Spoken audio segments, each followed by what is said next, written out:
Hi guys, I'm Joner Laurasta Hirao and I'm a third-year physical education student in Central Philippine University. In this video, I'll show you what's inside in our first aid kit. So this mini vlog will be my practical or performance test in the subject Emergency Preparedness by our course facilitator, Sir Leomar de los Santos. So before we begin, let us define what is a first aid kit. So a first aid kit is a box, container, or a bag that contains our supplies needed to provide emergency medical care. So it enables us to respond to medical emergencies as quickly as possible. So these kits provide basic and immediate care for common medical injuries such as injuries, burns, cuts, and etc. So in this first aid container of mine, I have first the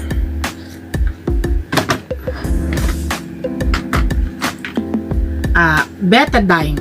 So this is an antiseptic solution used typically to treat our wounds and also to prevent wound infection. So it can be used to treat minor cuts, burns, abrasions, and our blisters.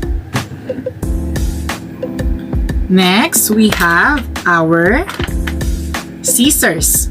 So scissors are very useful for cutting our bandages to fit wounds and removing dressings. So our bandages can be changed, reducing the risk of infections.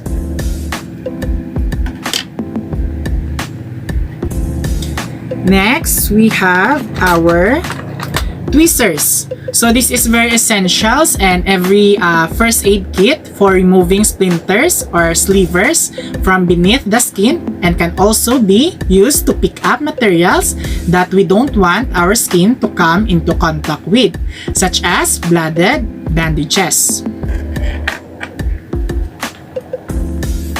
So next, we have our lighter with flashlights. So it is used to provide illumination without the use of electricity and can be used to sterilize other items such as our scissors and tweezers in case we need to use the same instrument on another person.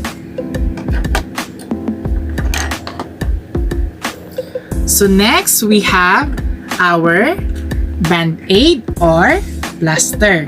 So first aid for minor cuts, scrapes, and injuries. So it is also shields for our wounds from the dirt and bacteria. So next, we have our face mask. So this is to protect us from infections and viruses. Just like today, we experienced this COVID-19 pandemic. In order for us to protect ourselves and also others, we need to wear face masks and also to have a social distancing. Next, we have our thermometer. So this is used to measure our body temperatures so we can determine if we have an headache. Next, we have our cotton and tissues. So this is used for cleaning our wounds as well as padding and protections.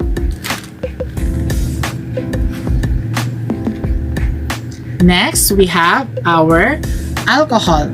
So this is very useful to help sanitize our hands and clean our tweezers or our needles used to remove splinters.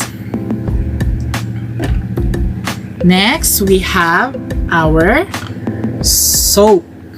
So used to gently clean the area around our wounds. So next, we have the alcohol pads. So this is used by our healthcare professionals and patients for preparation of the skin prior to injection. So this is also in first aid, our first aid, to decrease the germs and in our minor cuts, scrapes, and burns. So we have the sterile gauze swab. So this is used for protection, blood spills, wound dressing, applying antiseptics, and more.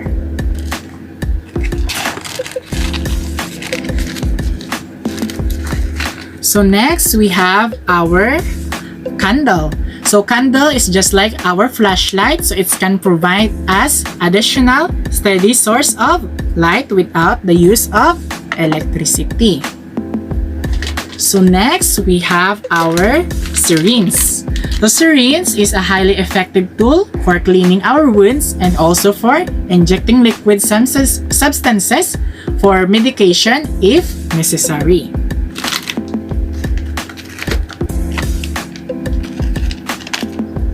Next, we have the clove oil or toothache drops. So clove oil may have benefits for our dental, not just dental, but also used for easing our digestive upset, pain relief, and respiratory conditions.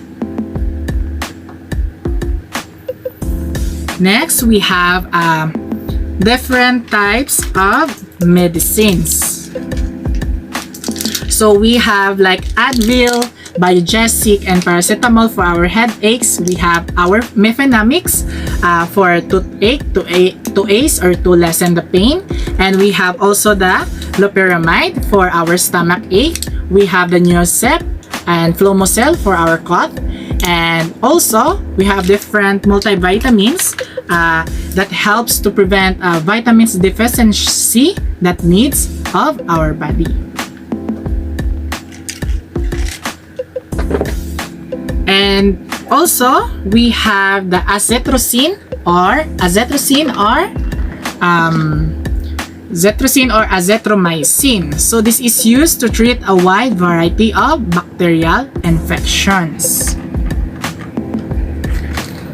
So next, we have the pulse oximeter. So this device is used to test or determine the amount of our oxygen in the blood.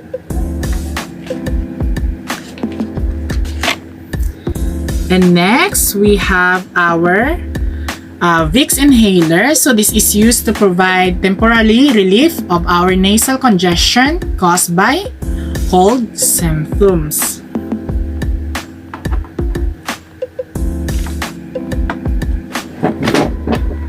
So I believe that concludes my mini vlog. So all of these items in our first aid kit at home are the basic necessities that we require in the event of an emergency. Again, my name is Joner L. Hirao. Remember, preparation and prevention is better than cure. So stay safe and be prepared. Bye!